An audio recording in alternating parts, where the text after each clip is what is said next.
I don't have any bad habits, said nobody ever, or not if they're being honest anyway. So the other day I did a post about making and breaking bad habits, and I just wanted to give a little bit more information about how and why that can sometimes be a challenge.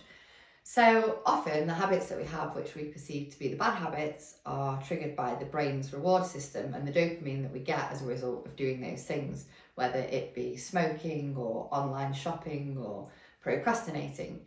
And also stress and other physiological reactions can also be the reason why we do certain things repetitively, and they turn into habits which may or may not serve us in the way that we want.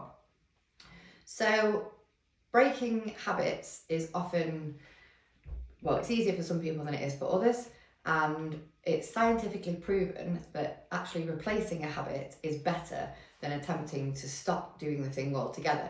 And that's why you hear people that have had great success when they've given up smoking and maybe replaced it with chewing gum or having a lollipop instead of smoking at a particular time, because what they're actually doing is replacing that habit, and that is easier to continue than just trying to stop, because sometimes we can stop for a period of time and then we end up actually doing the thing more. So perhaps focus on some of the things that you do and look at trying to actually replace that particular habit with something else. So swapping one thing for another instead of trying to stop it altogether. And also, when we think about the bad habits that we have and the causes for them and stress, when we are stressed or when we are tired, we often find that we slip into old ways, or we're not the best version of ourselves, and perhaps then we're more likely to do those things that are bad for us or are not as productive as the alternatives that we could be doing. So how can we reduce stress? What causes it? How can we look at reducing those situations? And also, how can we prioritise our health and our sleep and our well-being to reduce that as well? So one of my previous bad habits, and I still have many, was that I never used to prioritise sleep. I thought, oh, you can sleep when you're dead. And I would just work and work and then socialise and work and work and work and work, and ended up running myself into the ground.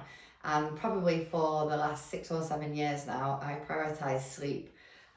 I usually sleep for a minimum of 8 hours a night, and I absolutely feel better for doing that, because I know as well, when I'm not tired and I feel healthy, that I can be at my best for businesses that I'm working with, that I'm working for my friends, for my family, etc. And actually, I've trying to hone a new habit at the moment, which takes that a level further. I recently listened to a podcast with Matthew Walker, who is a sleep expert, and I will actually link the podcast because I found it incredibly fascinating. So I would urge you to listen.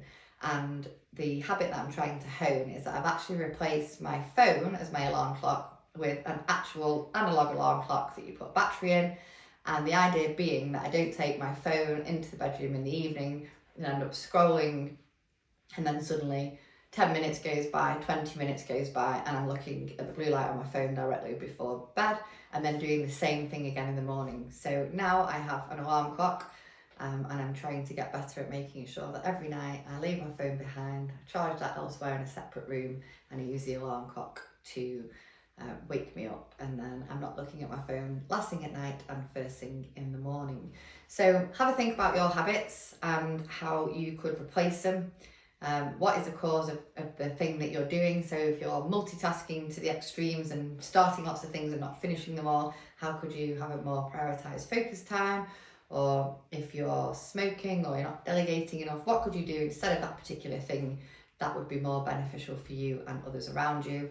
And how could you also manage your own well-being and stress levels in order that you can be at your best and have the greatest chance of breaking or replacing those habits, and creating more good new habits that really are beneficial to you, your productivity, and your wider life as a whole.